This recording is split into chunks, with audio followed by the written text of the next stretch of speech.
The following 9 accounts were compiled from dispatch logs, sheriff reports, road maintenance notes, and first-hand statements recorded across the same stretch of Pacific Northwest backcountry, decommissioned logging spurs that locals still call the haul roads. What links the cases is not a single suspect nor a single vehicle, but a repeating behavior. Roads that refuse to stay the way roads are supposed to be. Ethan Halverson was not a thrill seeker. He was a night courier who hauled small freight between mill towns, the kind of work where you learned which gas stations stayed open past midnight, which bridges iced first, and which dead zones swallowed cell service like a mouth. On the night of February 9th, he left late with 2 sealed tubs of machine parts and a stack of signed manifests that had to be delivered before morning shift change. The weather was not dramatic, only miserable. A thin rain that never committed to a downpour. A low ceiling of cloud that pressed the world flat. Wind moving through cedar like a slow exhale. He cut off the main highway to make time. It was a common shortcut on local forms and among drivers who ran these routes often. An old Forest Service connector that met a private haul road, then rejoined asphalt roughly 12 miles later. On paper, it looked like nothing. In real life, it was a narrow ribbon of gravel, rutted by logging trucks, with puddles that reflected the sky in broken pieces. Ethan had used it before in summer, when the road was dusty and honest. In winter, it felt like a different place, darker and softer around the edges, as if the trees leaned closer to listen. His navigation app behaved normally until it did not. The moment his tires left pavement and settled into wet gravel, the screen on his phone drained of detail as if someone had peeled the map away layer by layer. Roads vanished first, then contour lines, then place names. The blue dot that marked his position froze, flickered, and snapped to the center of a blank gray field. The road remained under his headlights, real and physical, but on the screen it became empty space. My map just went blank, like the road doesn't exist. From the 911 call, Log Ethan did what drivers did when technology failed. He relied on memory, on the shape of the route, on the feel of the wheel and the crown of the road. He toggled airplane mode, he switched apps, he tried to pull up a saved offline map. Each time, the same thing happened. The screen showed him floating in nothing, moving through a place the phone refused to recognize. He kept rolling forward anyway, careful and steady, because stopping on a logging road at night was how you found trouble you did not want. Then he noticed the tracks, fresh tire marks already cut through the wet clay ahead of him, deep enough to hold water and sharp enough at the edges to look recent. Minutes, not hours. The tread was aggressive, wider than a commuter car, and the ruts were heavy enough to suggest a loaded vehicle. The odd part was their direction. They did not run straight down the road like a normal set. They angled off toward the trees at a slant that made no sense, as if the vehicle had left the lane and continued into brush that should have stopped it cold. Alder, salmonberry, and windfall branches pressed thickly beyond the shoulder. There was no gap, no cut line, no fresh breakage that explained how something heavy could pass through. Ethan slowed until the van crawled. He leaned forward, peering through the windshield, and watched his headlights catch the wet sheen of bark and hanging moss. He expected to see taillights. He expected to hear an engine idling in the dark, or at least the soft tick of cooling metal. He heard nothing. Even the forest felt muted. No owl call, no distant truck, no chain clink from a yard. Just the constant hush of rain on leaves and the clean, narrow sound of his own tires pushing water aside. He reached for the two-way radio mounted in the dash, the one he used to monitor weather and local chatter when the phone died. Static filled the speaker in a thick, steady sheet, the kind that usually meant he had drifted into a shallow dead zone. He turned the dial and searched. No weather band, no faint bleed from distant stations, no other voices, only static, and beneath it, the low, ordinary rumble of his engine. No cell, no radio, just the engine, from a voice memo recorded on his phone. The gravel road dipped into a low pocket where the mud looked darker, churned like it had been worked by something heavier than his van. The tires made a suction sound, wet earth releasing its grip reluctantly. Ethan kept both hands on the wheel and eased through the pocket slowly, trying not to spin. That was where the shortcut stopped being a shortcut. The road continued forward, but its edges began to feel wrong. Not broken or washed out, just subtly inconsistent, like the track ahead could not decide how wide it wanted to be. The ditch that should have run along the right side disappeared. The shoulder flattened into mud with no boundary. The trees seemed to inch closer, compressing the corridor of light from his headlights. Then fog appeared, not the natural kind that rolled in from open water or rose from a river, but a thin, whitening haze that formed right where his high beams ended, swallowing distance and making the world beyond the van look unfinished. Ethan checked the clock on the dash. It still worked. Time still moved. That should have been reassuring. It was not, because every time he looked back up at the road, the strange tire marks in the mud seemed to be waiting for him again, in places they should not have been. Not identical ruts, but familiar ones. Heavy tracks that hinted at repeated attempts, as though a vehicle had driven this stretch again and again, trying different angles, never committing to one. Ethan passed a cedar stump on the left that had been cut clean and left to rot. It had a pale scar on its top where the saw had bitten through, and a strip of orange survey tape still tied around a lower branch, fluttering wetly. He passed it again. There was no logical reason he should have passed it again. He had not turned off. He had not looped back. He had been driving forward the entire time, watching the road, counting the bends, waiting for the familiar junction where the private haul road joined. The stump appeared anyway, in the same place at the same bend, with the same orange tape, moving in the same small wind. It feels like I am circling inside the same section. From Ethan Halverson's written statement. He pulled over and killed the engine to listen. Silence fell so suddenly it felt physical. No hum from the drivetrain, no fan.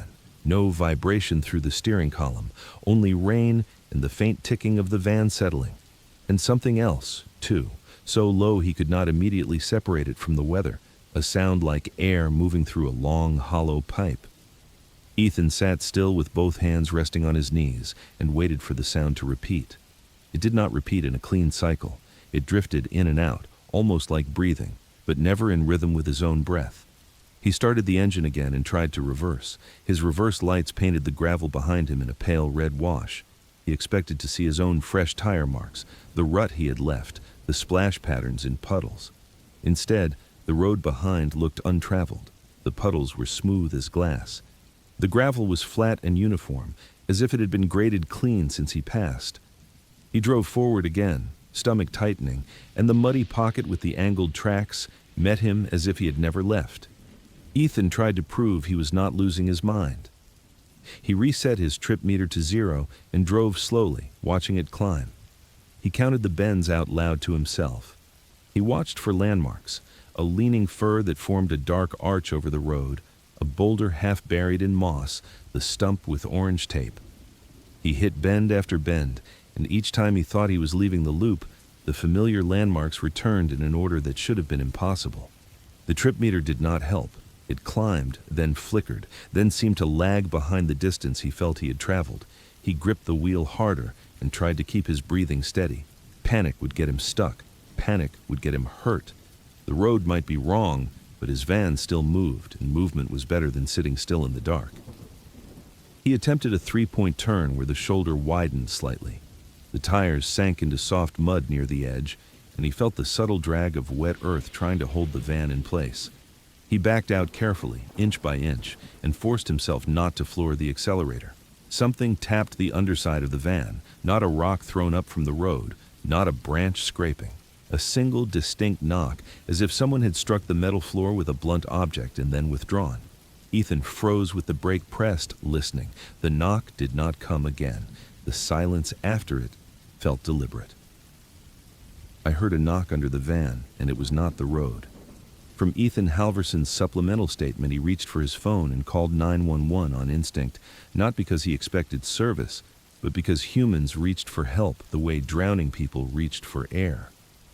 The call connected once, thin as thread, and a dispatcher's voice began to form on the line before interference ate the sound.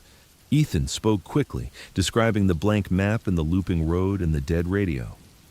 Then the line went quiet, as if the phone had been turned away mid-sentence. Dispatch later logged only a brief fragment. The call lasted roughly half a minute before dropping, and the location data attached to the record placed Ethan on a road that, according to the system, was not there. There is no road on the map, but I am on it.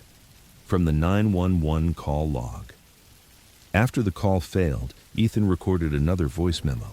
The phone's microphone caught rain and engine noise in his breathing, fast and controlled like someone trying to keep control by force.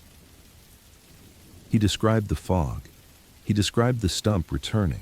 He described the way the road behind him kept looking untouched. Then he said something he did not include in his later written statement, a detail he seemed embarrassed by after the fact.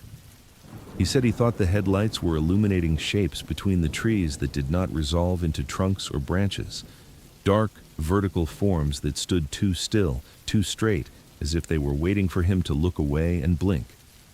I keep thinking I see people, but it is not people. From a voice memo recorded on his phone, he did not leave the van immediately.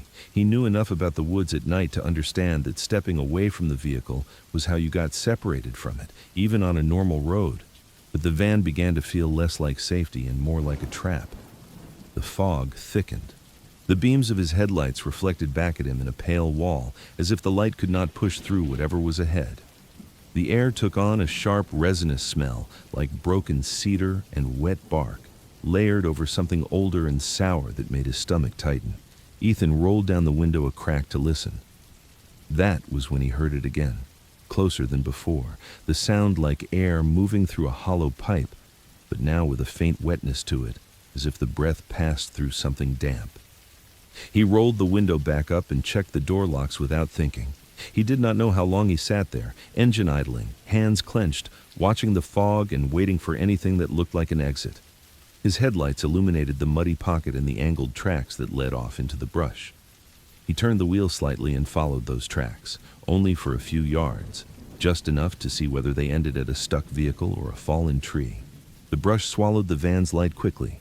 Branches scraped along the sides, wet leaves slapped the windshield. The tracks ended abruptly in a patch of churned mud that looked like it had been worked by many tires and then smoothed over. Not naturally smoothed, smudged, as if something had dragged a heavy branch across the ground to erase the pattern. Ethan backed out, heart hammering, and returned to the center of the road. When he faced forward again, the road looked subtly different. The gravel was lighter, as if a new layer had been poured. The puddles were fewer. The stump with orange tape was no longer visible behind him or ahead of him, as if it had been removed from the world. He drove forward anyway. The road narrowed. The trees pressed in. Fog thickened until his headlights seemed to carve a tunnel through it. And then, as abruptly as the map had blanked, the fog thinned. The gravel gave way to broken asphalt. Reflective lane markers caught his beams and flashed back like eyes. His phone chirped and regained signal all at once, as if it had been waiting for permission to exist again. The navigation app repainted the world in a rush of labels and lines. A blue dot snapped onto a highway that Ethan recognized, but it placed him in a location that made no sense. According to the phone, he was miles away from where the shortcut should have led him out. According to the time, he had been off the main highway far longer than he could account for. He pulled over at the first safe turnout and sat with both hands on the wheel, staring forward while the engine idled. He wanted to believe he had simply gotten turned around. He wanted to believe it was stress, fog, a dead signal, a bad road.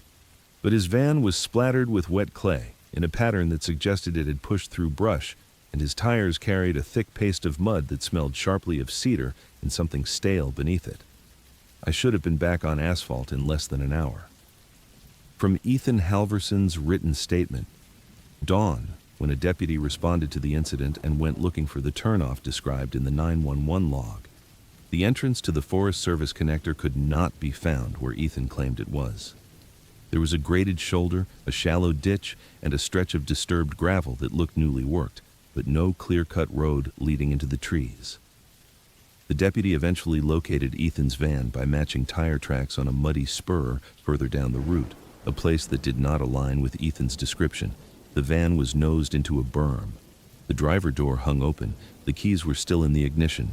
The interior was warm, as if someone had been inside very recently. In front of the tires, fresh ruts cut cleanly through wet clay. Behind the van, the gravel road was perfectly smooth, as if no vehicle had ever traveled it. No footprints were observed beyond the subject's own prints near the vehicle. From the deputy incident report, Ethan was found later that morning on the shoulder of the main highway, muddy to the knee, shivering, and unable to explain exactly how he had gotten there. He remembered stopping. He remembered the map going blank. He remembered the stump repeating. He remembered calling 911. He did not remember leaving the van. He asked the deputy to check one specific thing, a detail he could not stop thinking about. He asked whether there were other fresh tire tracks in the mud at the entrance, the ones that angled off toward the trees at an impossible slant. When the deputy returned to the area, the mud had been smoothed by rain and traffic. The angled tracks were gone. Ethan finished his delivery late, signed the paperwork with a hand that would not quite stop shaking, and told his dispatcher he would not take shortcuts again. In the weeks that followed, he avoided the Forest Service connectors entirely, even in daylight, even in summer. What remained in the file were fragments. A 911 log that placed him on a road the system insisted did not exist, 2 voice memos full of rain and static and controlled fear, and a deputy report describing a vehicle parked at the edge of a route that seemed to erase itself as soon as anyone tried to return to it. Ethan never claimed to know what happened on the blank road. He only repeated the same quiet certainty whenever anyone asked why he refused certain routes now. Something had been using that stretch of forest like a loop, and for one night, it had allowed him to drive inside it. Claire Van worked regional deliveries for a medical supply company. Her routes were ordinary in the way that made them dangerous only when you stopped paying attention. She moved temperature-sensitive inventory between clinics, rural pharmacies, and small hospitals that depended on strict timing. Her job taught her a kind of quiet discipline. Check the seal, log the cooler, photograph the manifest, do not improvise.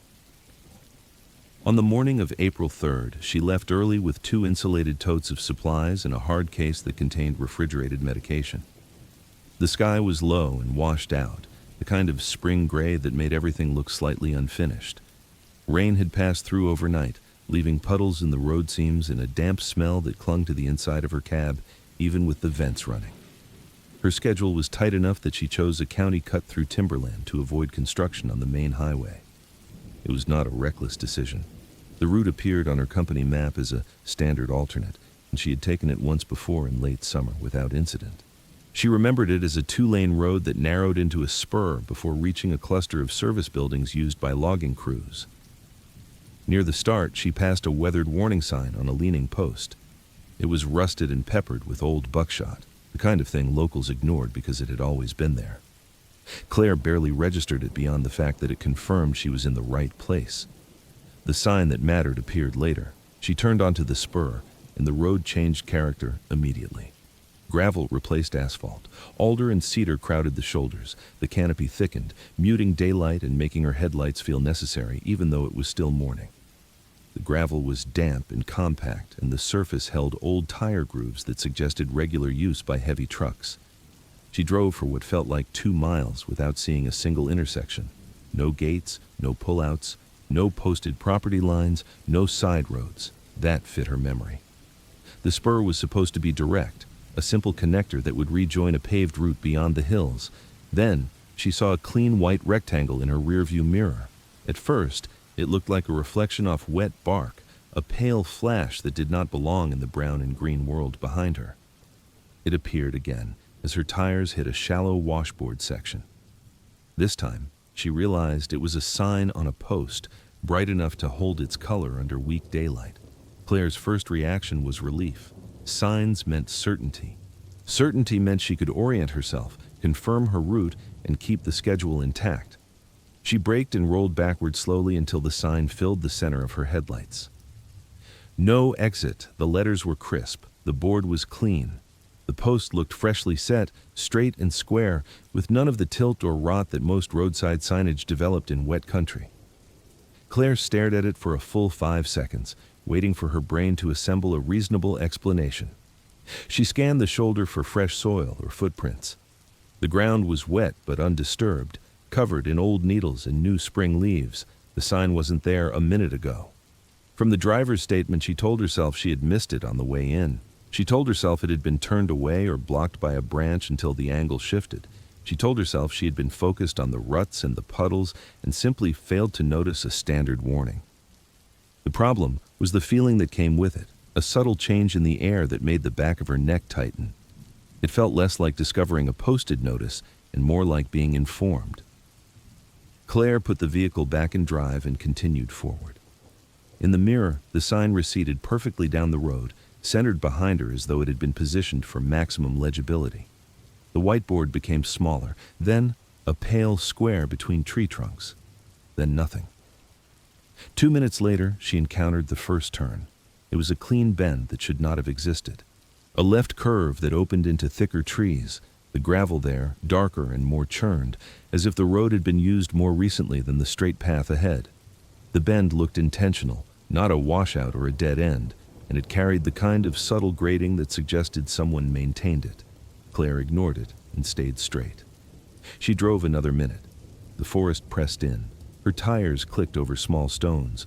The cab smelled faintly of antiseptic and cold plastic from the medical totes, an ordinary smell that helped her keep control. Then she saw the same bend again, left, same angle. Same alder cluster leaning toward the road, same pale stump at the inside of the curve, cut clean and worn smooth by rain.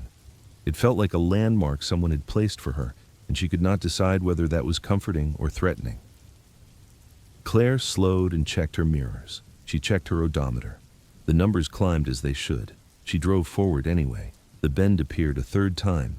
By the fourth time she saw it, she stopped pretending this was a simple navigation error. She pulled to the side and shut off the radio, then sat with both hands on the wheel, looking at the gravel ahead as if the road might reveal a seam she could pry open. To keep herself from spiraling, she began counting. Seconds, road features, puddle shapes, the rhythm of her tires over washboard. She tracked small details like a professional documenting a problem. The forest did not cooperate. A patch of gravel she remembered as pale appeared darker on the next pass.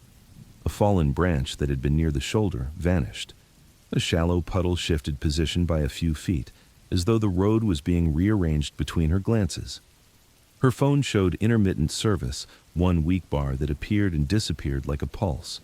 Her map loaded slowly and inaccurately, placing her slightly off the route, then snapping her back, then spinning the compass as if it could not find north. She called the sheriff's office. The first attempt rang once and dropped. The second attempt connected long enough for her to speak her location, then dissolved into static. On the third attempt, she reached a dispatcher and forced herself to speak clearly, even though her throat had tightened and her palms were damp on the wheel. She reported repeating turns. She reported the no exit sign appearing behind her after she had passed it. She reported that she could not find any actual intersection, only the same left bend returning in the same stretch of forest. Her call ended abruptly, as if someone had pinched the line. Everything keeps repeating and I can't get out. From the recorded call fragment, a deputy was dispatched, and Claire did what she'd been trained to do when a situation felt unstable. She stayed with her vehicle. She kept the refrigerated case closed. She documented what she could. She took a photograph of the road ahead, then one of the road behind, then one of the bend when it appeared again. When she reviewed the photos, the bend looked ordinary. The stump was there. The alder cluster was there. The images contained nothing that explained the repeating pattern, nothing that would make a stranger understand what it felt like to drive inside a loop. The deputy arrived at the mouth of the spur road less than an hour after her initial call attempt. Claire met him near the entrance, where the timber opened slightly and daylight looked less diluted. She pointed down the gravel, explaining the bend, the sign, the repetition. He listened without mocking her. His face carried the tired caution of someone who had seen enough panic calls to know that calm people did not invent this kind of fear for entertainment. He did not go in immediately. He noted something first. The entrance had no warning sign, no clean white, no exit board, no fresh post holes, no disturbed ground, nothing but damp gravel, ferns, and old roadside debris. Claire insisted the sign had been there, bright, new, centered behind her like a message. The deputy wrote it down without arguing. Subject reports looping turns in the same 2-mile stretch. From the sheriff's report, they attempted to recreate the route together. The deputy followed in his cruiser while Claire led in her delivery vehicle, moving slowly, scanning both shoulders as if the forest might shift and reveal something that had been hidden. For the first few minutes, the spur behaved normally. The road narrowed, The canopy thickened, and the air cooled.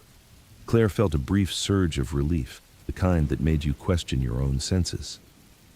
Then the radio in the deputy's cruiser produced a sudden burst of clipped audio. It began with an emergency tone that did not belong to the county channel. The sound was too sharp, too clean, as if it came from a different system entirely.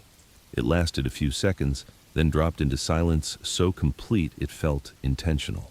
Not dead static, not interference, a blank absence of sound. The deputy checked his equipment. The display showed normal function. The channel was correct. The volume was up. No transmission followed. Claire's phone lost service at the same moment. Her screen froze mid-refresh. The deputy made a practical decision. He signaled for them to turn back. They reversed course in a tight place where the shoulder allowed it, tires grinding into wet gravel, and began to drive toward daylight. Claire watched the trees closely, and this time she saw the sign again. It was behind them, perfectly aligned with the road's center line, standing between two trees, as if the forest itself had opened a slot for it. The board was clean. The letters were sharp. The post was straight. It faced them squarely, no angle, no tilt, no compromise. No exit. Claire felt her stomach tighten, not because the message was threatening in the abstract, but because she understood the implication. The sign had not been warning her about the road. It had been describing the rules of the place she had entered. I looked back and it was centered behind us like it wanted to be read. From the driver's statement, fog shifted through the trees, a thin layer moving low over gravel and ferns. For a moment the sign appeared to blur, as if the air itself was smearing the white surface. Then it was gone. They reached the entrance without incident. Daylight brightened. The deputy's radio resumed normal behavior with a faint burst of routine chatter, as though nothing had happened. Claire remained on the shoulder for several minutes, hands on the wheel, breathing carefully. Her refrigerated case stayed within safe temperature range, and she completed her delivery late, but she did not re-enter the spur road. In the days that followed, she requested a different route assignment. She did not tell her supervisor that a sign had appeared behind her after she passed it, or that the forest had begun to loop. She framed it as a road condition issue, a safety concern, a logistical risk. But when she later wrote her statement for the deputy, she included one detail she could not release from her mind. The no exit sign had not looked like something meant to keep strangers out. It had looked like something meant to keep someone in. Marcus Lyle had spent most of his adult life being the person other people called when something felt wrong, but not yet dangerous. He was a volunteer with a rural fire department in a county where distances were long, cell service was unreliable, and the line between an inconvenience and a fatal delay was often a single missed turn. He kept a cheap flashlight in every glove box, an extra pair of gloves behind the seat, and a paper map folded to the same creases from years of use. He knew which houses had oxygen tanks, which had generators, and which had no one at all. He also knew the service roads that threaded through the timber like old stitches, built for logging crews and maintained just enough for emergency access. On a damp night in September, dispatch relayed a call about a vehicle blocking a service road near a popular trailhead. The report was vague, the kind that came from someone who had seen something from a distance and did not want to get closer. A bus, the caller said, just sitting there. Marcus expected the usual possibilities. A broken-down tour shuttle, an abandoned school bus bought cheap and left to rot, a drunk driver who had taken the wrong road and panicked when the pavement ended. None of it felt urgent, but the location did. That spur road was narrow, and if something caught fire out there, or if a hiker needed extraction, a single obstruction could turn a manageable call into a long night. He drove out in his personal truck, lights low, wipers ticking over the windshield. The forest pressed close, wet and dark, with branches heavy from recent rain. The trailhead lot was empty, which did not surprise him. The season had shifted. The air had that early cold that kept casual hikers at home. The bus was there, exactly where the caller claimed, but it looked wrong in a way Marcus could not name at first. It sat at an angle, half on gravel, half on moss, as if it had rolled forward and then settled into the soft edge. Its paint was a dull, off-white color that absorbed light instead of reflecting it. There were no plates, no company markings, no reflective decals, nothing on the rear, nothing on the sides, nothing on the front windshield. The windows were dark, but the interior lights were faintly on, a sickly glow that made the glass look deeper than it should have been. Marcus stared at that light and felt a brief, irrational certainty that someone was inside, waiting to be found. He parked at a safe angle the way he had been trained, leaving enough room for another vehicle to pass if it had to. He stepped out, boots sinking slightly into wet gravel, and the smell of cedar and rain filled his lungs. He keyed his radio out of habit, gave his location, and received only a short burst of static before the channel went quiet again. He approached the bus with a cautious irritation that came from dealing with trespassers and abandoned vehicles. He scanned the ground for fresh tire marks, for footprints, for anything that explained how a large vehicle had gotten onto a spur road without being noticed. The gravel showed ruts, but they were softened by rain and did not look recent. The moss at the edge was flattened under the bus's weight, and that flattening looked fresh enough to still hold water. The door handle was the first thing that made him stop. He wrapped his gloved hand around it and felt warmth, not the faint ambient warmth of metal that had been sitting in mild air, but the warmth of something recently used. He leaned closer, eyes narrowing, and smelled old heater dust, wet wool, and something faintly sour beneath it, like a closed space that had been full of breathing bodies. He opened the door. The stairwell was dry, but the floor inside held wet footprints. Not muddy, not sandy, just water, as if several people had stepped in from rain and then disappeared before the water could be tracked any farther. The prints were clear enough to show tread patterns, and they darkened the vinyl floor in a way that suggested they were minutes old. Marcus climbed inside. The air hit him like an exhale, warm, stale, heavy with damp fabric and old upholstery. The seats were vinyl and cracked, the kind found in older buses that had been refurbished too many times. He reached out and pressed his palm against the nearest seat back. It was warm, not warmed by sun, not warmed by a heater running in an empty shell, warm the way a chair was warm after someone stood up. His instincts shifted from annoyance to procedure. He looked for a driver. He checked the aisle. He scanned the back. He listened for breathing, for a phone vibrating, for any small sound that meant a living person was near. Nothing. He pulled out his handheld recorder, not because he expected it to matter, but because he could feel his mind slipping into disbelief, and he needed an anchor. Responders learned early that strange scenes became less strange when you documented them. Seats are warm. That's impossible. From a voice recorder entry, he moved toward the front and searched for identifying information the way responders were trained. A registration sticker, a fleet number, anything on the dashboard. He angled his flashlight at the lower corner of the windshield, where identification plates were usually visible from the outside. There was nothing, not scratched off, not covered, absent, as if the bus had never been assigned an identity in the first place. He checked the glove compartment. Empty. He checked the storage bins. Empty. He found no paperwork, no route map, no maintenance log, no trash, no lost and found bin filled with forgotten gloves and candy wrappers the way real buses accumulated over time. The interior looked used, but it did not look lived in. A thin line of water ran down the inside of one window, as if the glass itself was sweating. Marcus stepped back down to the ground to call it in from a different angle, hoping his radio would catch a better signal. The forest around him had gone quiet in a way that felt staged. No insects, no distant highway hiss, not even the soft drip of rain from branches. He looked at the footprints again. They did not lead away from the bus. They ended at the bottom step. The last prints stopped, as if the people who made them had stepped down onto gravel and then ceased to be physical. Marcus stood there for a moment, flashlight aimed at the ground, trying to force his brain into the simplest explanation. A prank. A staged scene. A film crew. Something that would make sense in daylight, but the dampness on the floor was real, and the warmth inside the bus was real, and the absence of any identifying marks was too complete to feel accidental. His radio crackled once, sharp and brief, then died again. He lifted the recorder and spoke again, quieter this time, because something in him did not want to be heard. I can't find any identification, no plates, no posted numbers, nothing at the dash. From a voice recorder entry, a sound came from inside the bus, not a voice, not a footstep. Something softer than either, the gentle compression of a seat taking weight, followed by the faint rebound of vinyl. It was the sound of a person sitting down carefully, trying not to be noticed. Marcus did not go back in. He backed away, keeping his flashlight trained on the open door, and forced himself to return to his truck. He turned his headlights directly toward the bus, flooding the side panels with white light.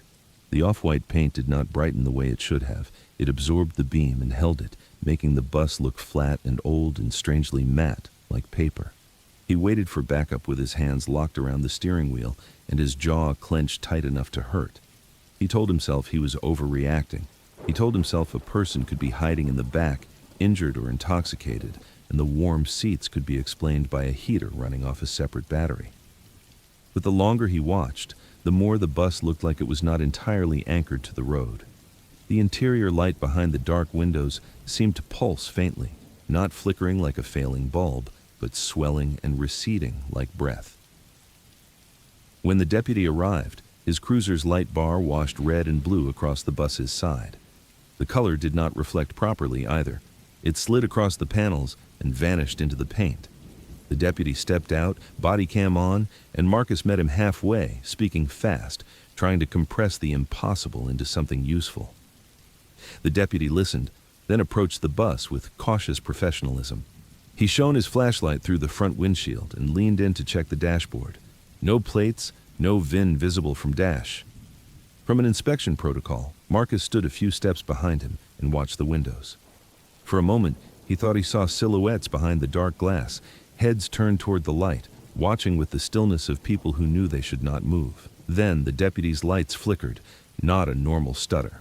A clean drop, like someone had cut power for a fraction of a second and then restored it.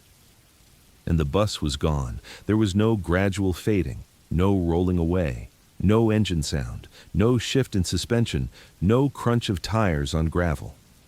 One moment it occupied the road. The next moment the headlights and the light bar illuminated empty space. The deputy froze, then spun his light across the clearing as if the bus could have moved without making noise. Marcus stepped out of his truck and walked to the spot where the bus had been, boots splashing through shallow puddles. The moss was flattened in a wide rectangle, still pressed down as if weight had been lifted seconds ago. The air above that flattened moss felt warmer than the air around it, a subtle pocket of heat that made Marcus's skin prickle. There were no tire marks leading away, no gouges, no churned gravel, only the impression of mass and the lingering sense of a closed space that had briefly opened its door. The deputy's body cam captured the immediate aftermath. Two men standing in the rain, scanning empty timber, trying to find a vehicle that should not be able to vanish. The official report labeled it an unfounded incident, a possible misperception in low visibility. Marcus's recorder entry, filed into the incident log as supplemental documentation, remained more honest than the paperwork allowed. It was there, and then it wasn't. The ground still remembers the weight. From a voice recorder entry, Marcus returned to the trailhead in daylight a week later, not because he wanted answers, but because he needed the place to look ordinary again. The spur road was empty. The moss had risen back toward its original shape. The forest sounded normal, birds and wind and distant water. But when he stood on the gravel and stared at the space where the bus had been, he could still remember the warmth of the seat under his palm and the wet footprints that ended at the bottom step. He stopped taking that spur road after dark, and whenever a call came in about a vehicle sitting too quietly in the wrong place, Marcus found himself checking his flashlight batteries twice, as if light alone could keep the rules of the world from changing. Owen Greer worked for a roadside assistance service that covered the spaces between towns, the long stretches where the highway lighting ended and the forest began. He did not chase excitement. He chased mileage, invoice numbers, and the quiet satisfaction of showing up when someone was stranded. He carried jumper cables, a compact air compressor, a tow strap, a can of dicer, and a thermos that never stayed hot for long. His routes were familiar in the way back roads became familiar to people who drove them at night. He learned the bends where standing water collected after rain. He learned which hollows held fog like breath trapped in a throat. He learned which turnoffs looked harmless in daylight but pulled too sharply into darkness after midnight. The incident began on a winter night when the weather had settled into its usual Pacific Northwest pattern. Cold rain without thunder, wet asphalt without frost, and a sky that reflected no stars. Owen had finished a call out near a dead-end loop used mostly by maintenance trucks and hunters. The paperwork was already done. The customer was already gone, their car running again, their hazard lights extinguished like a problem solved. He was driving back toward the main highway when he realized he had missed a turn. It was not dramatic, just the subtle sense of being a little too deep into timberland, the feeling that the road had narrowed and the reflective markers had become sparse. He checked his dashboard clock and estimated how much time he would lose by continuing forward to the next junction. The fastest option was to keep going a little farther and turn around at the next safe shoulder. That was when he saw the house. It sat tucked back from the road, half hidden behind fir trees and wet brush, the kind of place that looked like it belonged to someone who preferred privacy. A porch lamp burned steady. Warm yellow light glowed behind curtains in 2 windows. Not glaring, not harsh, just enough to suggest a living room and someone awake inside. The light spilled onto a short stretch of what looked like a gravel driveway. For a moment, Owen's mind supplied details automatically. A mailbox near the shoulder, a low fence line, the suggestion of a roof line behind the trees. It did not look abandoned. It did not look temporary. It looked lived in. Owen's first reaction was practical. A house meant a potential place to ask for directions if his navigation lagged. A house meant a landmark, something he could use to confirm he was where he thought he was. He drove another short distance, found a widened shoulder, and executed a careful turnaround, tires hissing on wet asphalt. As he came back, he expected to see the porch lamp again. He expected the warm rectangles of window light. He expected the driveway mouth. There was nothing. The trees were still there, glossy with rain. The brush still pressed close, but the house was absent in a way that made his depth perception fail. It was not that the structure was dark. It was not that the curtains had been drawn. There was simply no shape behind the trees that could be called a building. Owen braked hard enough that the seatbelt tightened across his chest. He pulled to the shoulder and sat for a moment with both hands on the wheel, staring at the exact patch of roadside where the porch lamp should have been. The road was empty behind him and empty ahead. His headlights washed the tree line in pale beams, and the forest gave back only wet bark and shadow. He got out. The air smelled of rain, sap, and the faint metallic tang of wet pavement. He walked toward where the driveway should have been, expecting to find at least the churned edge where tires had entered, or a gravel apron, or a mailbox post.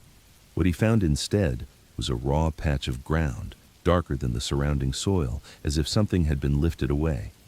The earth formed a rectangular outline where a foundation could have been, neat corners softened only slightly by rain. The strangest part was how fresh it looked. Not freshly excavated, not actively worked, but freshly exposed, like something had been covered for years and then uncovered all at once. I swear I saw windows lit up, and I swear the porch light was on. From Owen Greer's statement. He stepped closer and caught the smell of new-cut wood, bright and resinous, the way a freshly split log smelled before it began to dull. His flashlight beam picked out a neat line of stumps near the road's edge, as if a small row of trees had been removed recently. The tops of the stumps were pale and wet, cut clean with sharp edges that had not yet weathered. They looked like they belonged to trees felled within days, maybe hours. But there was no sawdust pile, no tracks from equipment, no drag marks where logs had been hauled out. The ground around the stumps was not torn up the way it usually was when heavy machinery worked close to the shoulder. Everything was too clean, too finished. He took photos with his phone, more out of instinct than confidence. He recorded a short clip of the raw rectangle of earth, the stumps, and the tree line behind them. The screen reflected back the same image his eyes saw, but the act did not reassure him. It made the scene feel staged, like something that had been prepared for documentation. He considered the simplest explanation, an illegal removal, a prefabricated cabin hauled out under cover of darkness. Owen had seen that kind of thing before, someone relocating a small structure without permits, using a flatbed and speed. But even that theory needed evidence. It needed tire ruts deep enough to show load. It needed fresh disturbance where a truck had backed in. It needed crushed grass, shifted gravel, mud churn. There was none. He logged the location and called it in as a possible roadside hazard and potential trespass issue, the kind of report that would get forwarded to the county road department by morning. Owen did not frame it as a paranormal event. He framed it as something that could cause an accident if someone tried to pull into a driveway that did not exist. I reported what I saw because I could not explain how a building could vanish without leaving tracks. From the roadside assistance call log summary. Near dawn, a road maintenance crew was dispatched to check the shoulder and assess whether any unpermitted cutting had occurred near the roadway. They arrived in daylight, when everything looked less threatening and more ordinary. Owen returned as well, partly because he wanted confirmation that he had not invented the entire thing, and partly because he needed to see the place under a clear sky. The rectangle of exposed earth was still there, dark and damp. The line of fresh-cut stumps was still there. The tree line still stood exactly as before, as if nothing had shifted. Daylight added detail, but it did not add comfort. The clean edges of the cuts looked even sharper in the sun, and the raw soil in the rectangular outline looked like it had been uncovered too recently to have dried. One of the road workers documented the stumps and took measurements. Another walked the shoulder searching for indications of equipment or hauling. They found none. Their notes read like normal bureaucracy until the wording slipped, just slightly, into something that sounded more like confusion than certainty. I noted fresh-cut marks on the stumps, but I could not find any equipment tracks or sawdust. From the road service report, they tested the ground where a driveway would have been. The soil held water, but did not show the kind of compacted pattern expected from repeated vehicle use. The shoulder was intact. The ditch line looked undisturbed. If a truck had pulled off there recently, it left no proof. Owen watched them work and tried to rebuild his own memory around their measurements. He tried to place the porch lamp's position relative to the trees. He tried to match the window light to a plausible structure footprint. The more he tried, the more his recollection sharpened in the wrong way. He did not remember a vague glow. He remembered curtains. He remembered the warmth of the light, the kind of warm that implied someone inside had chosen it. He checked his dash cam later, expecting it to settle the matter. The camera faced forward and recorded continuously whenever the engine ran. It should have captured the house, even if only as a smear of light through wet branches. It did not. The footage showed him slowing at the same stretch of road. It showed the tree line. It showed darkness and rain streaking the windshield. There was no porch lamp, no window glow, no structure shape, just forest. I watched the footage and the house was not there, even though I remember it like it was a real place. From Owen's follow-up statement, that contradiction did more damage than the disappearance itself. A vanishing house could be dismissed as misperception. A dashcam that confirmed only empty forest suggested something else, something that did not sit comfortably in Owen's working understanding of reality. He knew what a camera did in low light. He knew how reflections and raindrops could distort an image. But he also knew that a porch lamp at close roadside distance should have registered as a bright point, a flare, a smear across wet glass. There was nothing. In the weeks that followed, Owen did what people did when they needed a rational answer. He returned at different times of day. He drove the same stretch at dusk. He drove it late at night when the rain fell again and the road shone black under his headlights. He looked for the mailbox he thought he had seen. He looked for gravel that might have been scattered. He looked for any sign of habitation, a trash bin, tire tracks, a path leading into brush. He never found it, but he did find something else, subtle enough that he questioned himself even as he noted it. The stumps near the road, the ones that had looked freshly cut, began to weather too quickly. The pale tops darkened faster than expected, as if the wood had been exposed not just to rain but to something harsher, something that accelerated the dulling process. When Owen mentioned this to a coworker, he did not describe it as supernatural.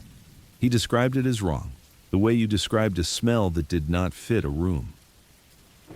I came back and it felt like time had moved differently at that spot. From Owen's recorded memo, Owen kept doing his job. He kept answering calls. He kept driving the roads that cut through timber and fog. But after that night, he stopped trusting comfort when he saw it in the dark. A porch light no longer meant safety.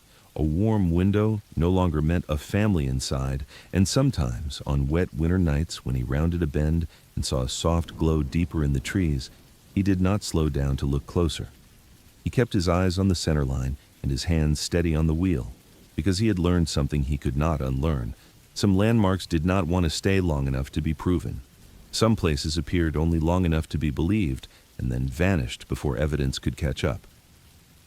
Naomi Klein trusted Backroads the way some people trusted routine. She called them stitches, thin seams between towns that let you move without being seen by the crowded main routes. She liked the way the forest swallowed headlights and then gave them back in small pieces, the way a bridge appeared exactly where a map said it would, the way a familiar curve could make a long night feel manageable. She also liked radio, not as background noise, but as a second set of coordinates. Late-night talk that kept her awake. Weather bands that warned of fog or freezing rain before she felt it on the windshield. Oldies stations that faded in and out, the signal thinning to static and returning as if the air itself was breathing. On June 18th, she chose a cut-through that was not part of her normal routes. It was a recommendation from someone who spoke about it like a secret, a way to save time if she hit it at the right hour. The entry was easy to miss. A narrow county turn that looked like it belonged to maintenance trucks, not commuters. The pavement changed to patched asphalt, then to gravel with a soft crown, then back to asphalt again, as if the road could not decide what it was supposed to be. The first 10 minutes felt ordinary. The trees closed in. The air turned cooler. A low mist hugged the ditches like spilled milk. Her phone showed weak service, and then none at all, which did not bother her. That was expected in these pockets. The first strange thing was the broadcast. She turned the dial and caught a station that sounded wrong in a way she could not immediately describe. The audio was thin, tinny, with a faint hiss under every word. The host's cadence carried the clipped confidence of another era. There were tiny imperfections that sounded like tape wear, the kind of wavering that came from a recording being played back too many times. It did not sound like a modern show imitating the past. It sounded like the past itself, speaking through a channel that had no reason to exist anymore. She listened long enough to realize the station was not only old in tone, it was old in content. The host referenced a local event that Naomi recognized as history, not news. Then came a date check delivered with cheerful certainty, as if time were something that could be announced and believed. I just heard a date that cannot be right, like the station is reading from a year that's already gone. From Naomi's audio log, she reached for her phone and started a recording without thinking about it, more habit than fear. She had learned that when something felt off on a back road, the best anchor was evidence. If she could play it back later, she could prove it was real, or prove it was only stress and fatigue. The host moved into a weather update, then a sponsor read, then a time check. The time check landed with a soft click in her mind, the way a compass needle lands and holds. Then the host repeated the same minute, not a similar update, not a rerun, the same cadence, the same phrasing, the same sponsor name, the same time check delivered with the same bright confidence. Naomi waited for the show to move on. It did not. The minute played again as if the station were stuck in a groove. The station keeps repeating the same minute like it cannot get past it. From Naomi's audio log, she turned the dial away and back again, expecting to break the loop. The station returned immediately, still in the same minute, still repeating itself as if the rest of the broadcast had been erased. She turned the volume down and felt her own breathing become louder in the car. She checked her dashboard clock. It read 1:17 a.m. She checked her phone clock, which lagged and then jumped as if it could not agree with itself. It read 1:22 a.m. She checked the small travel watch she wore out of habit, a simple face with hands that usually made her feel grounded. It read 1:19 a.m. She did not panic yet. She told herself the phone was wrong, as phones sometimes were in dead zones. She told herself the travel watch needed a battery. She told herself the dashboard clock could be off by a minute or two. None of those explanations covered the feeling that the air inside the car had changed, that the night had become thicker, as if the road had entered a pocket where normal rules were delayed. The clocks did not match, and it felt like the road noticed that I noticed. From Naomi's memo recorded later, she kept driving, more slowly now, scanning for familiar markers to confirm forward motion. A low bridge appeared, the kind with a narrow shoulder and a guardrail studded with reflectors. One reflector on the right side was orange, brighter than the rest, catching her headlights in a hard blink. She crossed the bridge, watched the mist swirl above the water, and felt relief at the simple fact of passing a fixed point. 2 minutes later, she saw the same bridge again. It did not appear far behind her in the mirror. It appeared ahead exactly as before, with the same orange reflector, the same shallow water, the same shape of trees leaning toward the road. The sensation was not like déjà vu. It was like a page being turned back while she was still reading. She tightened her grip on the wheel. She tried to remember whether the cut-through included two similar bridges. The map in her head did not. Her body reacted before her mind could settle on a story. A wash of nausea rose in her throat. Sweat gathered under her collar despite the cool air. A pressure built behind her eyes that felt like altitude sickness, an uncomfortable fullness that made the edges of her vision pulse. She kept going anyway, because stopping on a narrow road in fog felt worse than movement. The radio continued its minute. The host repeated the same time check with the same cheerful certainty, as if nothing had happened since the last repetition. Naomi shut the radio off completely, and the sudden silence made the engine seem too loud, the tires too present on the wet asphalt. She tried to track the route by counting turns. A gentle bend to the right. A longer curve to the left. A straight stretch that dipped slightly. She looked for a mile marker and found none. She looked for a side road and saw only black walls of trees. Then, a turn appeared that she did not remember passing. A clean left bend, a narrow spur that cut into darker timber. She ignored it and stayed straight. 2 minutes later, the same bend appeared again, the same angle, the same short line of alder, the same pale stump at the inside of the curve like a marker placed on purpose. It was the same bend again, and the same stump was waiting like it had been set there for me. From Naomi's later written statement, she tried a different tactic. She slowed near the bend and looked for evidence that she had been there before. Tire tracks off the shoulder, a scuff mark, crushed gravel. The road looked untouched. The fog made everything feel freshly wiped. Her phone had no signal, but she tried to call anyway. The first attempt did nothing. The second attempt rang once and failed. The third attempt connected in a thin, warbling line that sounded like it was coming through water. She reported what she could, forcing her voice into calm shapes. A back road, a repeating bridge, clocks that did not match, a radio station stuck on a minute. The dispatcher asked for a location, but Naomi could not give one with confidence. She was trapped in the kind of place where landmarks repeated and the road refused to hold its own shape. Caller reported time drift and disorientation, with repeated landmarks on a county cut-through. From the emergency call log, the connection fluttered. Naomi's words stuttered and overlapped, and for a moment the dispatcher heard something that did not belong on a live call.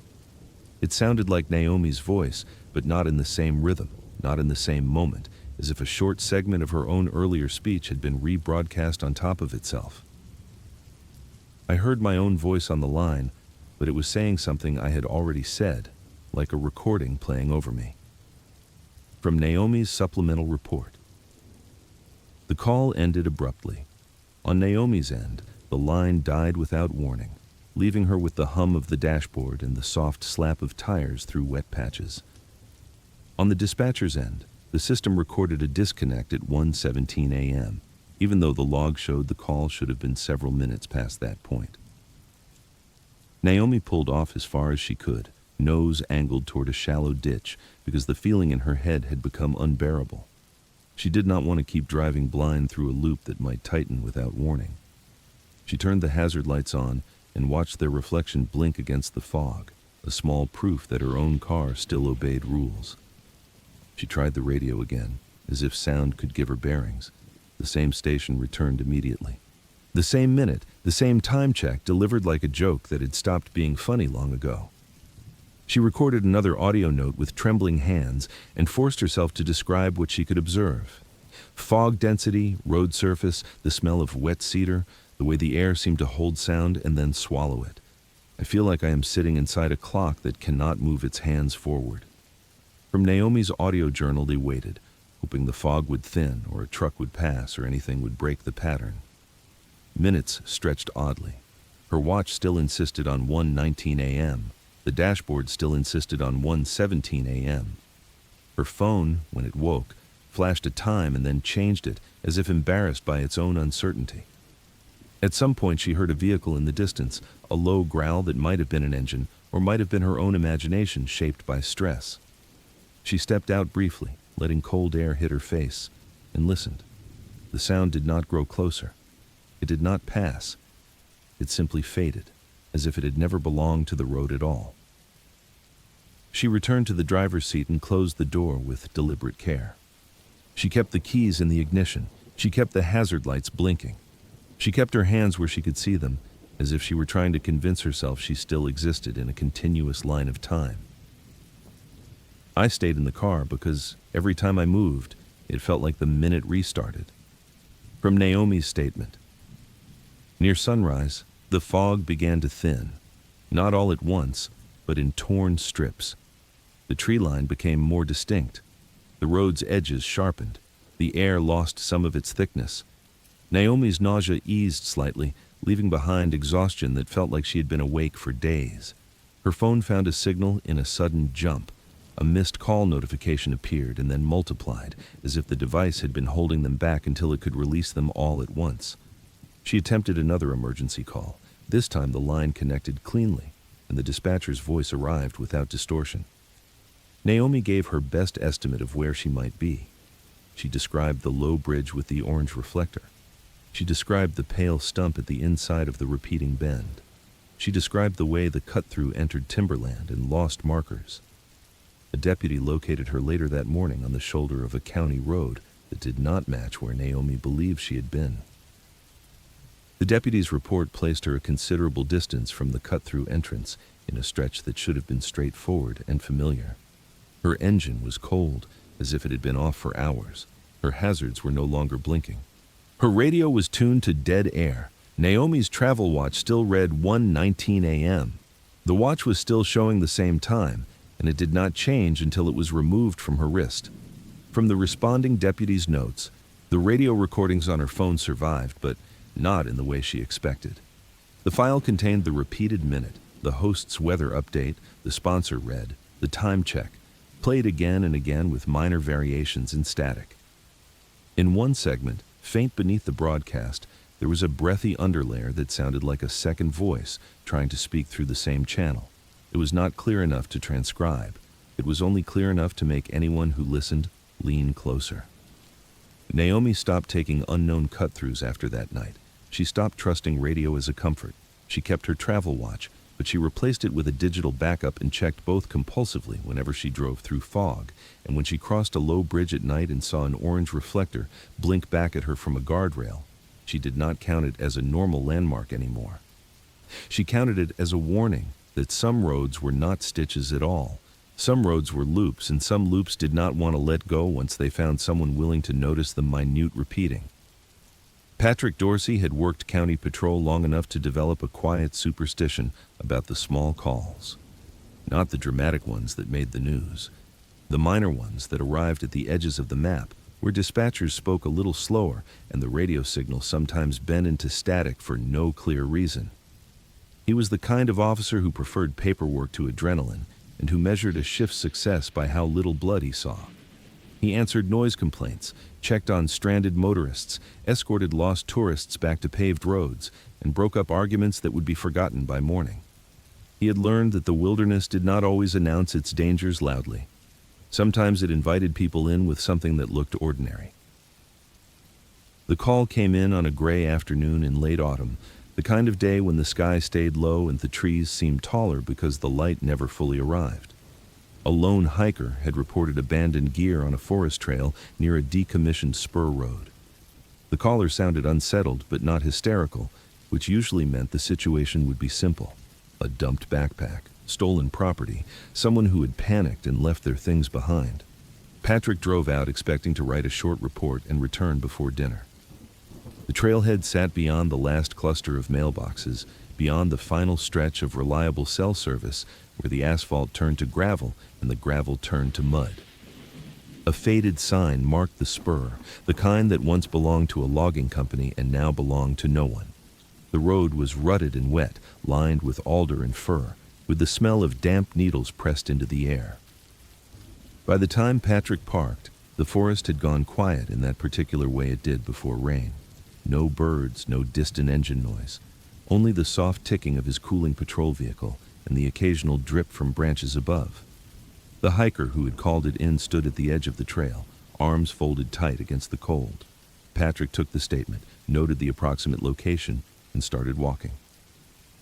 A few minutes in, the ground changed. The soil became darker, softer, and the trail narrowed as if it had been used less recently.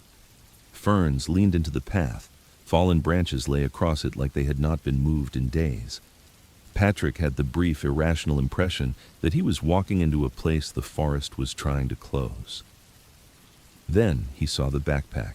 It was upright beside a stump, as if someone had set it there with care. Not tossed, not dropped mid-stride. The straps were arranged neatly. The zipper was shut. It looked staged for discovery, like evidence placed where it could not be missed. Next to it sat a disposable cup from a gas station that Patrick recognized, one located far enough away that anyone carrying it here would have had to choose to do so. The lid was snapped on. The cardboard sleeve was dry. A thin thread of steam rose from the drinking port and vanished into the cold air. Patrick crouched and touched the cup with 2 fingers. The heat startled him. It was warm in a way that suggested recent purchase, recent hands. Not a cup that had been carried for hours through wet woods. His posture changed without permission. His breathing shortened. He looked up and scanned the trees as if expecting a person to step from behind one. Coffee's warm. No person in sight. From patrol radio transmission. The absence of a person was not the only wrong thing. The ground here was soft enough to hold prints clearly, especially near the stump where water pooled in shallow depressions. Patrick expected boot marks. He expected scuffs, a turn in the mud, a knee print from someone kneeling. He expected signs of panic or haste. He found nothing. He circled the area slowly, careful not to destroy what little evidence might exist. The only clear impressions belonged to the caller near the trail and to Patrick himself as he moved around the stump. No footprints besides the caller's. From the scene protocol, the backpack's placement and the coffee's warmth suggested someone had been here seconds ago. The ground suggested no one had been here at all. Patrick widened his search radius, pushing through brush, stepping around wet logs, checking the shallow gullies where a person might have fallen. He looked for broken branches at shoulder height, the kind that meant someone had run through the woods. He looked for disturbed moss, for a dropped glove, for anything that connected the staged scene to a living human.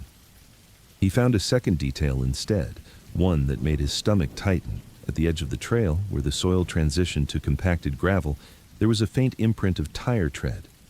It was not deep, not clean, but visible enough to suggest a vehicle had approached and then stopped. The tread marks ran for several yards and then ended mid-rut, as if the vehicle had lifted straight up. The earth showed compression and then nothing at all, no continuation, no turn, no reversal. Patrick took photos, marked the location, and tried his radio again. The signal crackled, then cleared. He requested a second unit, not because he could articulate a threat, but because the scene felt designed to isolate him. While he waited, he examined the backpack. Inside were common items that made the staging feel even more deliberate. A poncho folded tightly, trail mix, a small first aid kit, a phone charger, a set of keys on a plain metal ring with no keychain. The items were clean, organized, and dry, despite the dampness in the air. There was no mud on the fabric, no leaf litter. It was as if the bag had been carried through a different environment and then introduced to this one. In the side pocket, he found a folded paper map, the kind tourists printed out when they did not trust cell service.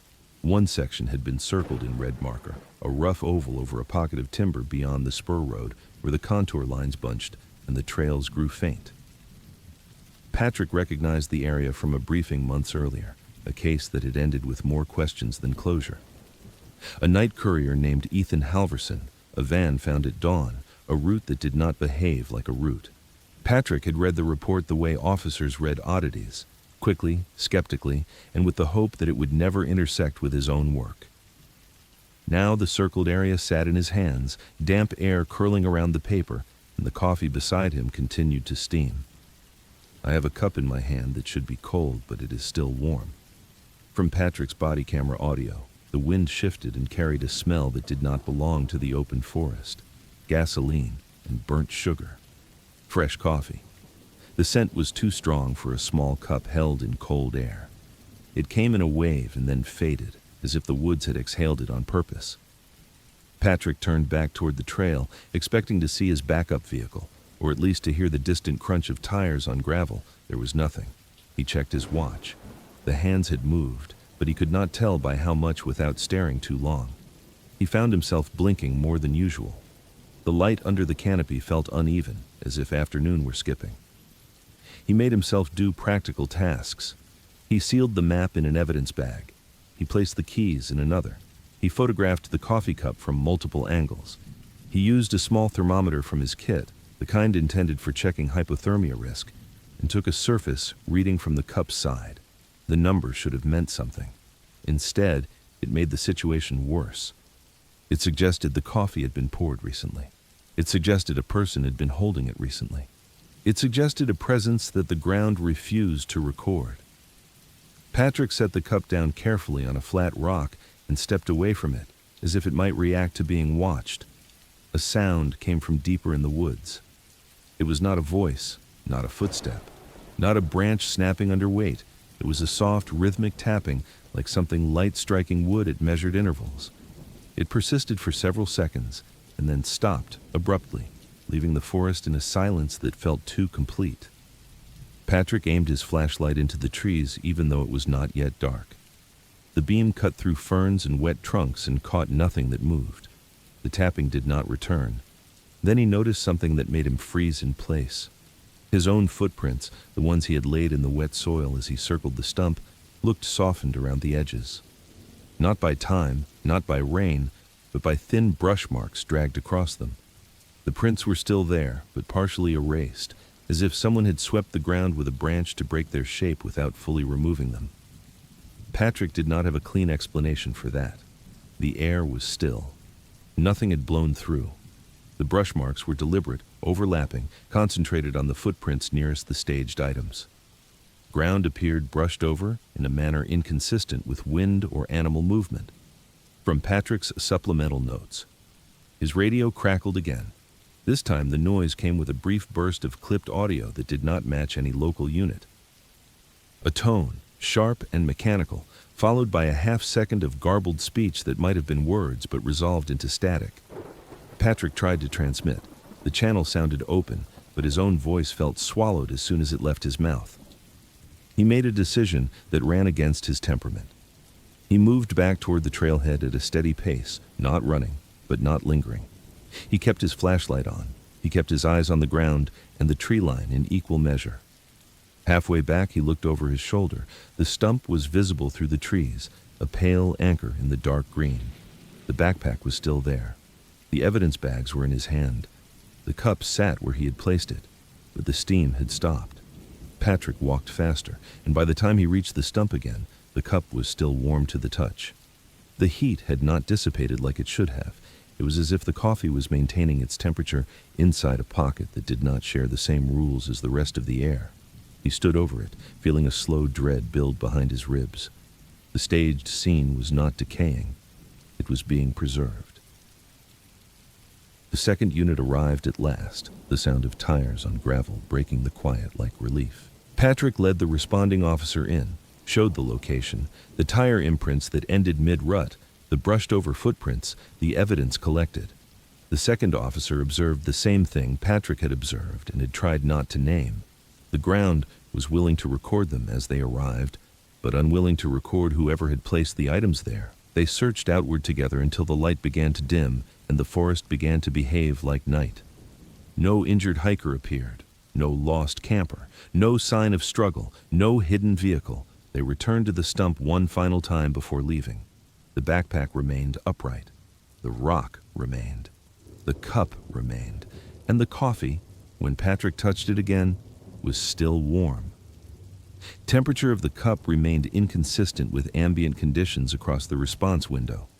From evidence intake summary, Patrick logged the items, filed the report, and placed the map in the same evidence chain as the other case he had read months earlier. The connection was not official. It was not something he could prove. It was only a circled section of paper and a feeling that the woods were repeating a pattern. He did not include every thought in the final narrative because reports were not written for thoughts. They were written for facts. He documented the staged placement, the lack of tracks, the impossible warmth.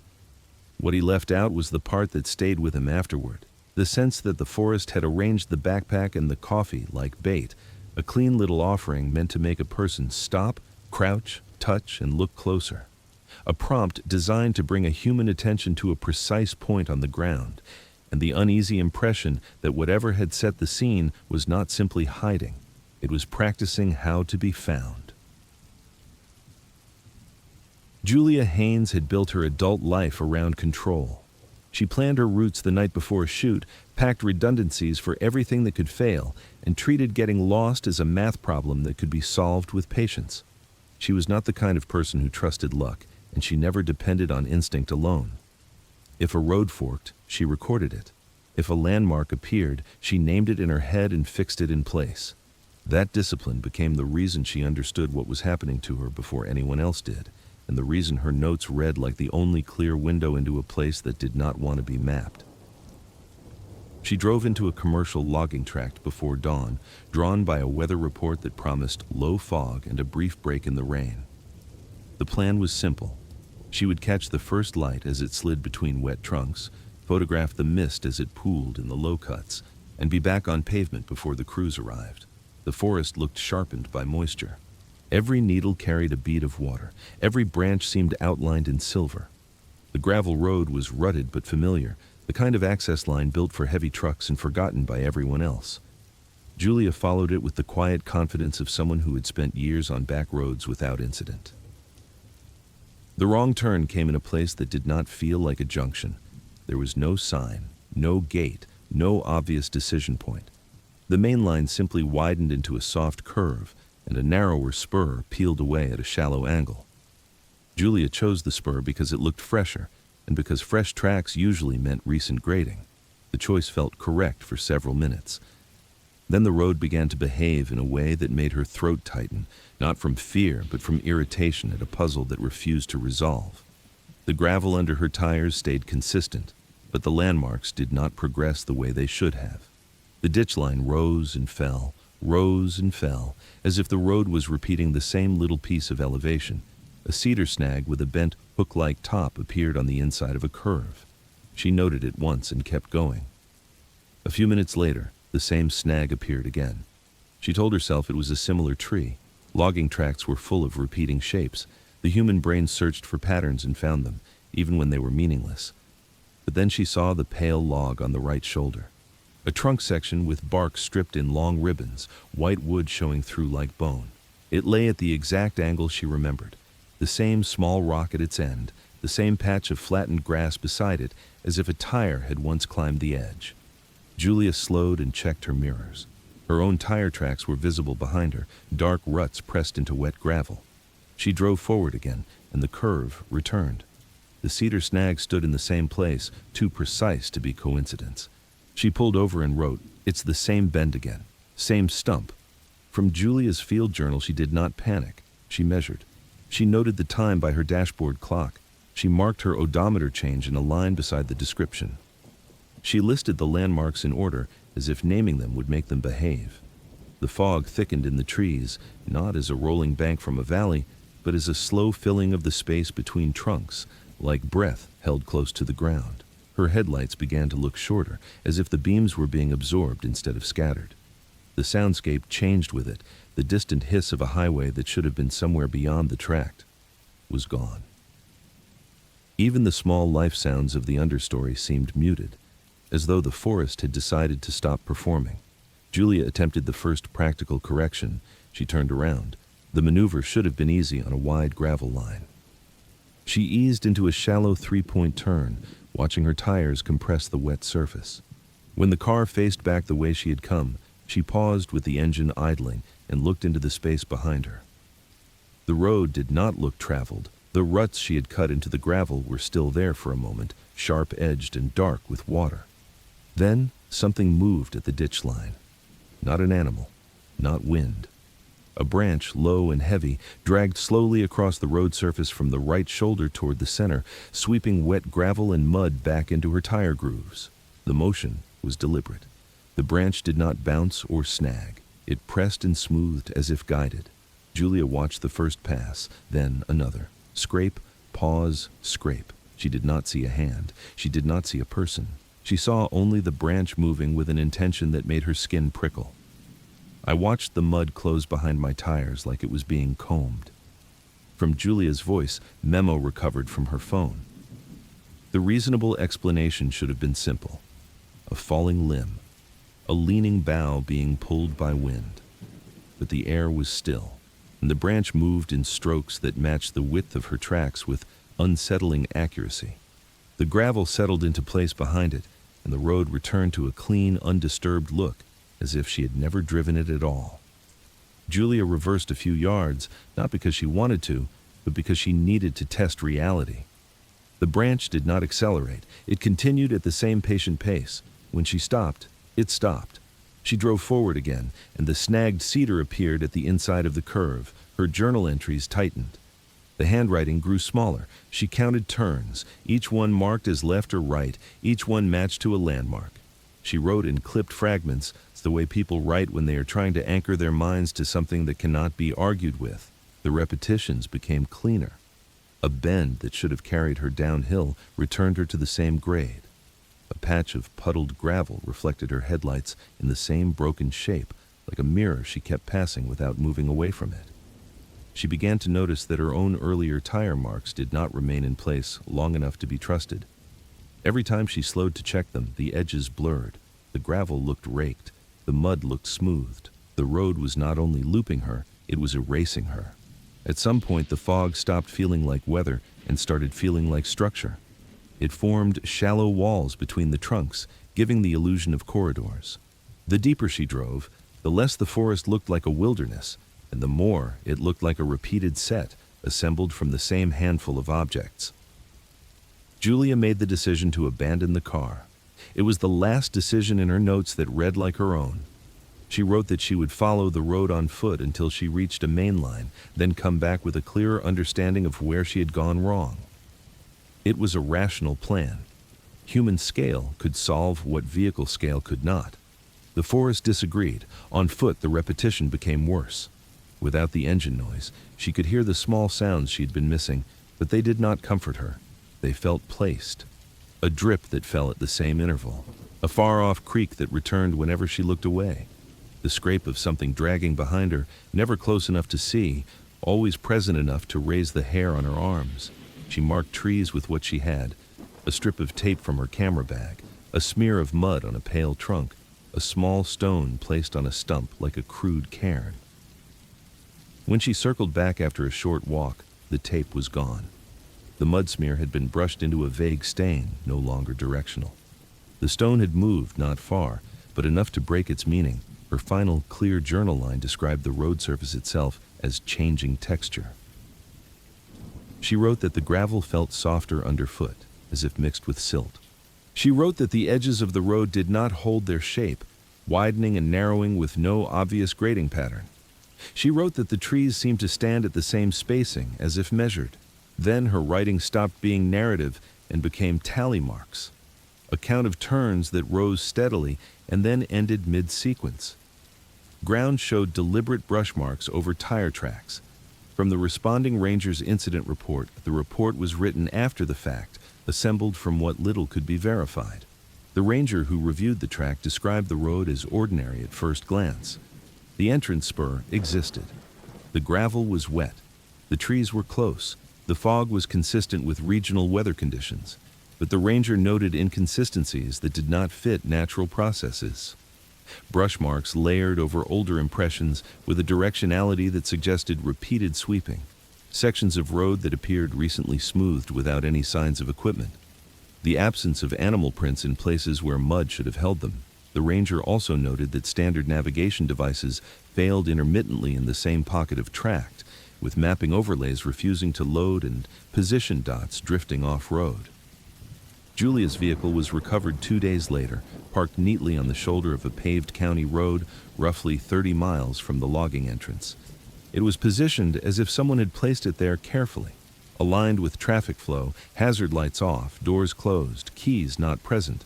The tires were clean, as if washed. The undercarriage held no mud consistent with the tract's roadbed. Inside, Her camera bag was intact. Her phone was present, battery depleted. Her notebook lay open in the glove box, the page slightly warped from moisture. There was no blood, no sign of struggle, no torn clothing, no footprints around the car beyond the responders.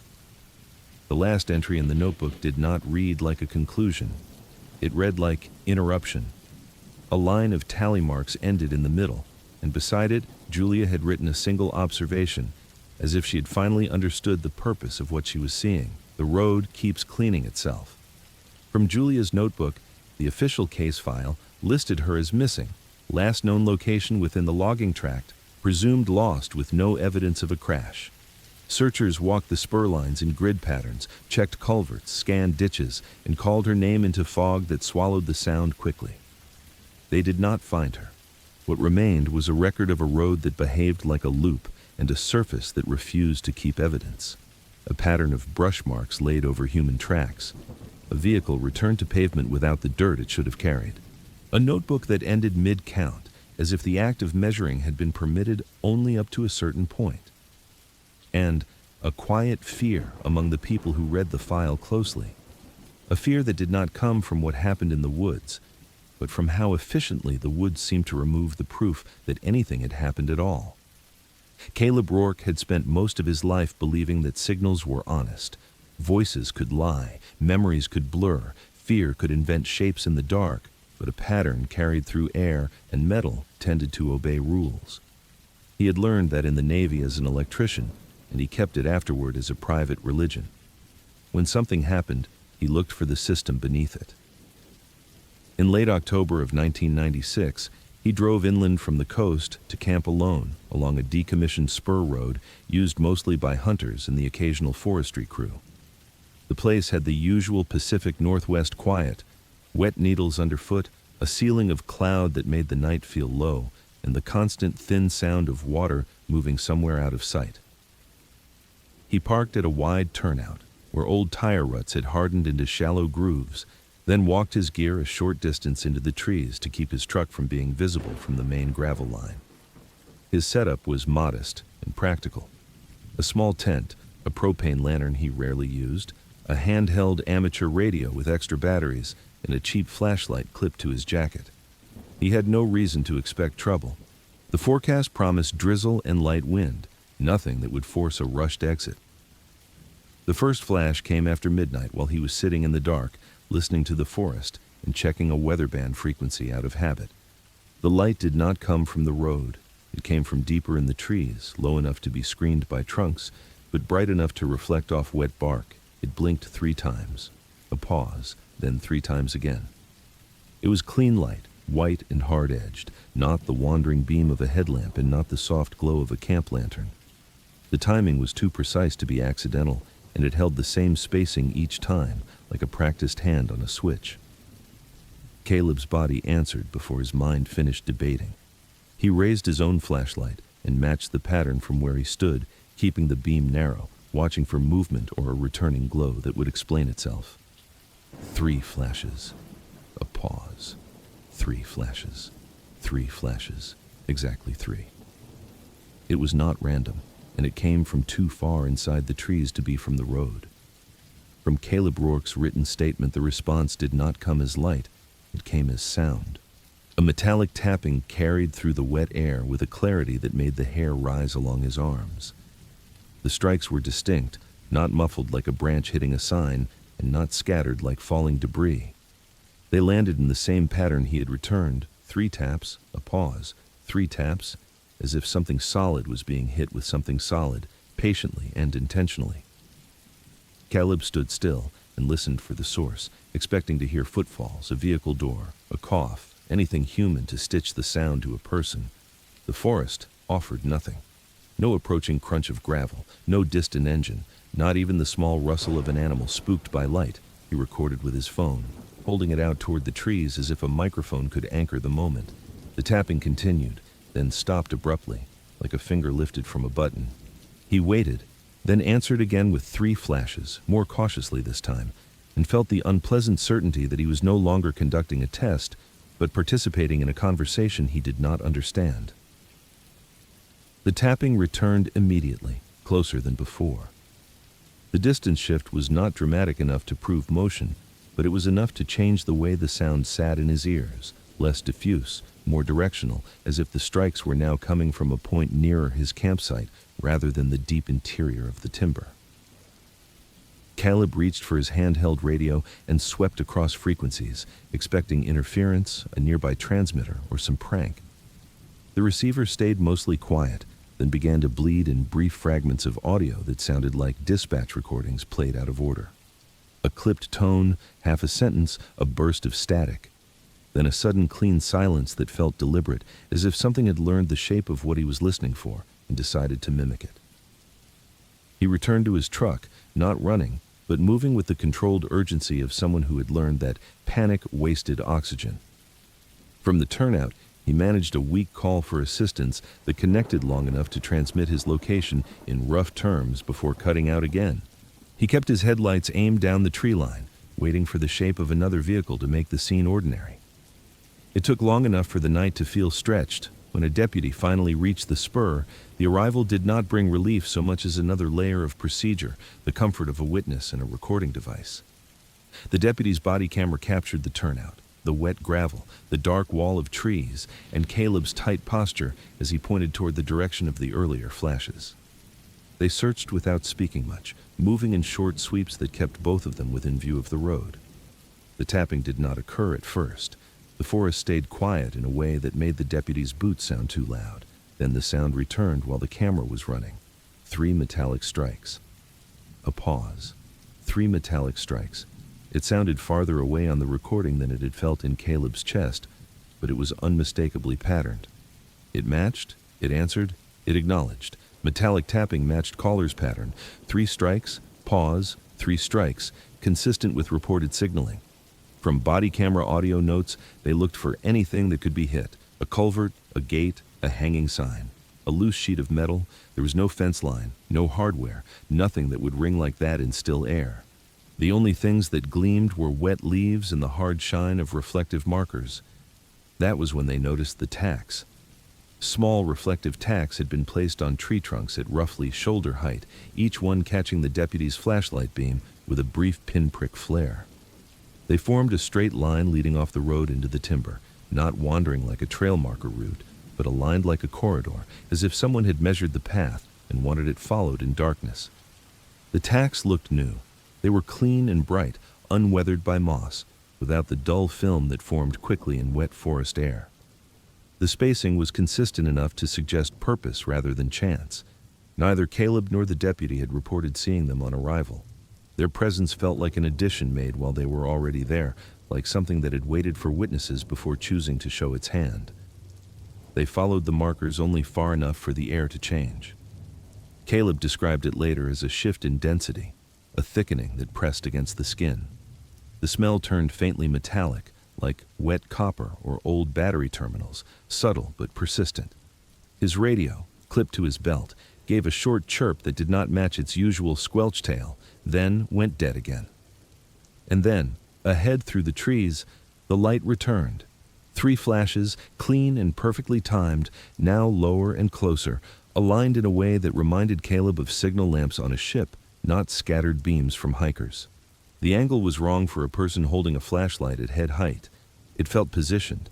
Caleb's attention narrowed to the space where the flashes originated, and in that narrowing, he noticed something else that felt like an answer to a question he had not yet asked.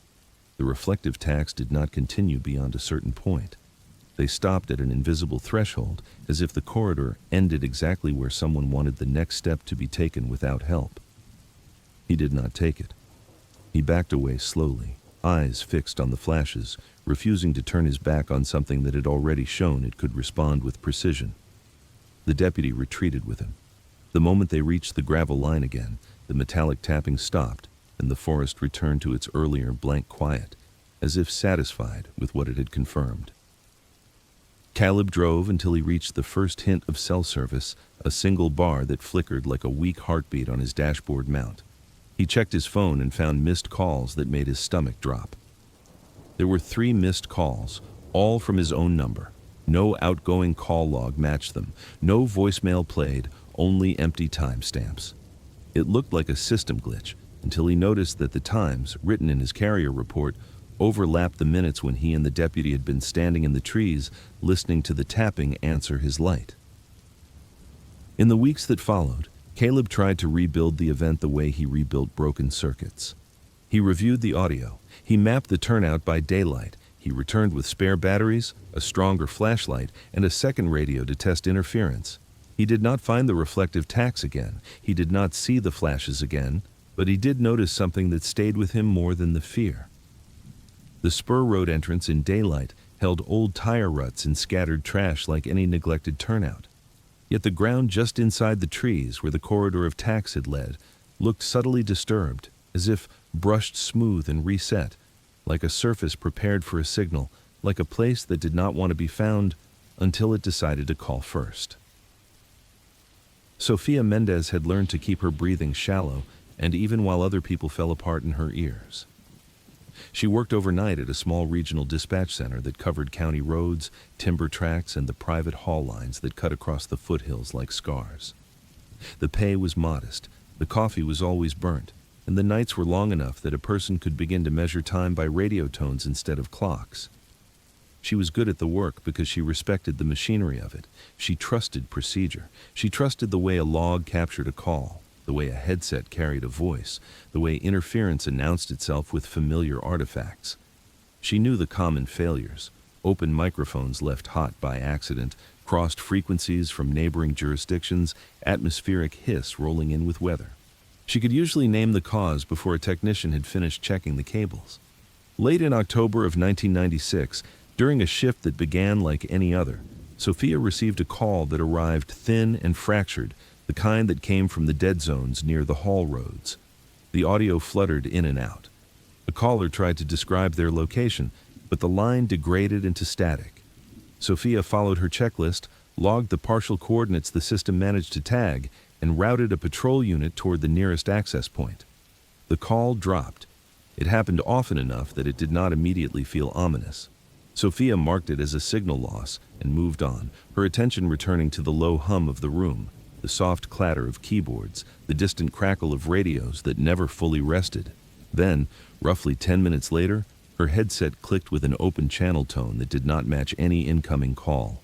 There was no ringing sequence, no identifier tag, no automatic readout from the console. The channel simply opened, and a voice came through, clear as if it were seated beside her microphone. It was Sofia, not a resemblance, not a distortion that could be waved off as an echo. The cadence matched the way she spoke when she was focused.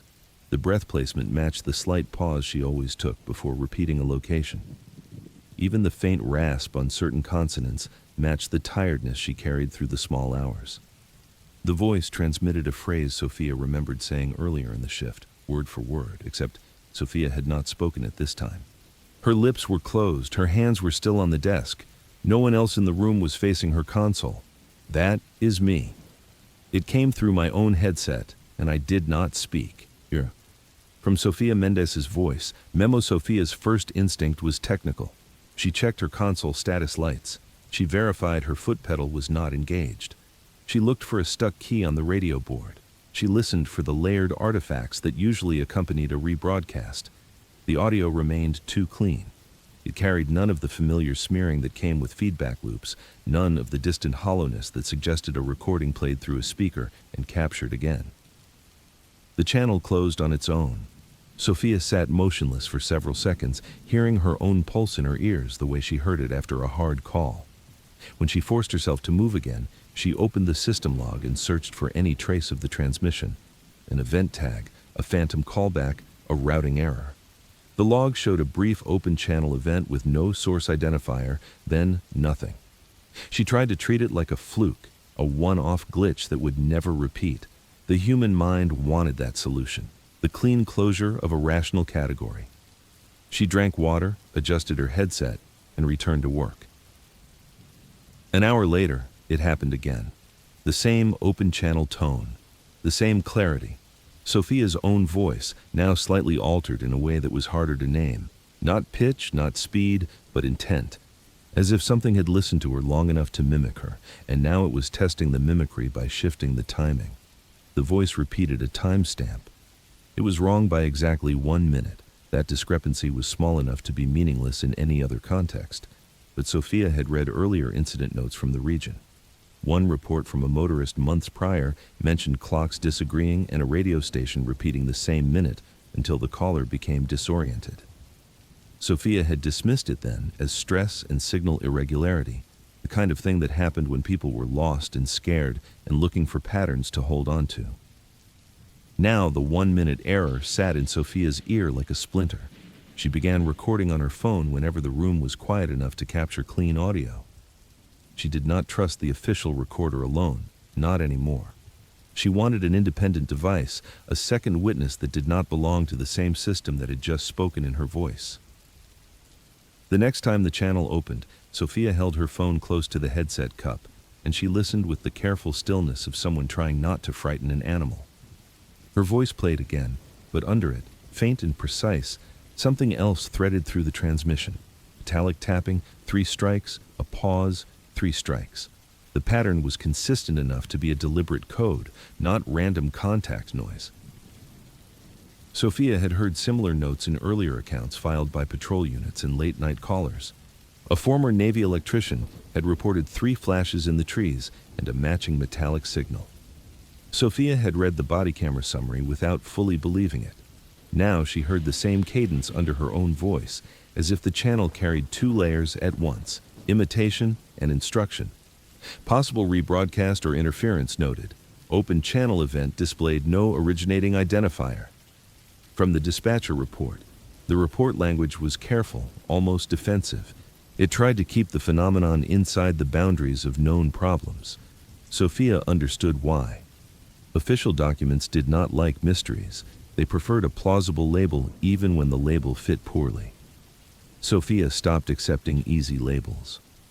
Over the following nights, she began reviewing archived recordings from earlier weeks and months, listening to calls she had handled and calls other dispatchers had managed.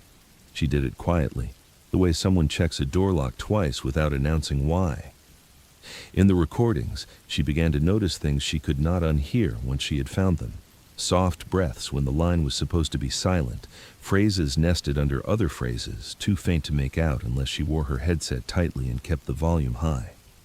A low hush, like someone exhaling across a microphone from very close range, appearing at the end of calls that originated near the same cluster of timber roads. The anomalies did not show up in every file.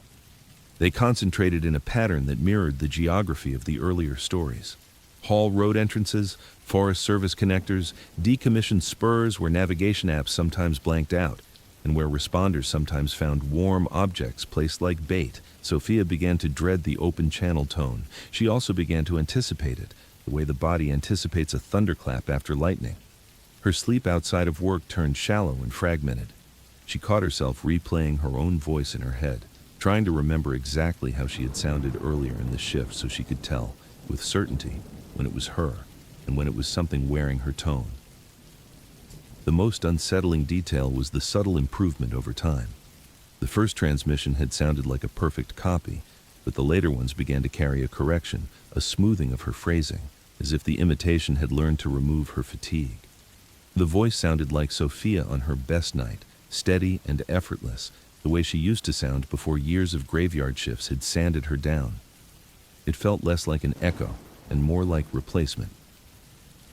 Sophia submitted a transfer request after a week of incidents. She kept the language neutral, citing stress and sleep disruption. She did not mention the voice. She did not mention the 1-minute discrepancy. She did not mention the tapping. She knew how it would read on paper. The request was denied due to staffing shortages. 2 weeks later, near the end of a shift in early November, Sophia's supervisor entered the dispatch room and found a stillness that did not match the usual overnight rhythm. Sophia's chair was pushed in neatly. Her headset was coiled on the desk with the cable wrapped carefully, not tossed the way tired hands usually left it. Her jacket hung on the back of her chair, as if she intended to return within minutes. Sophia herself was gone. The security cameras captured a final sequence that never made anyone feel better after watching it. At approximately 3:11 in the morning, Sophia stood up slowly, turned her head toward a corner of the room where no one was standing, and paused as if listening. Then she walked out of frame with the calmness of a person responding to something familiar and trusted. No alarm sounded, no panic button was pressed, no struggle occurred in view of the cameras. The exit door log showed a normal opening, then closure, as if she had simply gone to the hallway and kept going. Her phone remained on her desk. On it was the last voice memo she'd recorded. The audio began with the soft click of plastic and the faint room tone of the dispatch floor. Then the channel opened. Sophia's own voice came through one final time, close and clear, repeating a phrase she had spoken earlier in the week. Under it, almost tender in its steadiness, the metallic tapping sounded again. 3 strikes, a pause, 3 strikes. The file ended before anything else could be confirmed. The official conclusion remained procedural and empty, the kind that allowed a case to be filed even when nothing was solved. A missing employee, a probable voluntary departure, no evidence of foul play.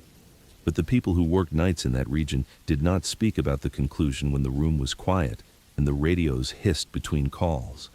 They spoke about the pattern instead. Roads that looped, maps that went blank, warm seats with no passengers, gear placed carefully as if for discovery. Signals that answered back.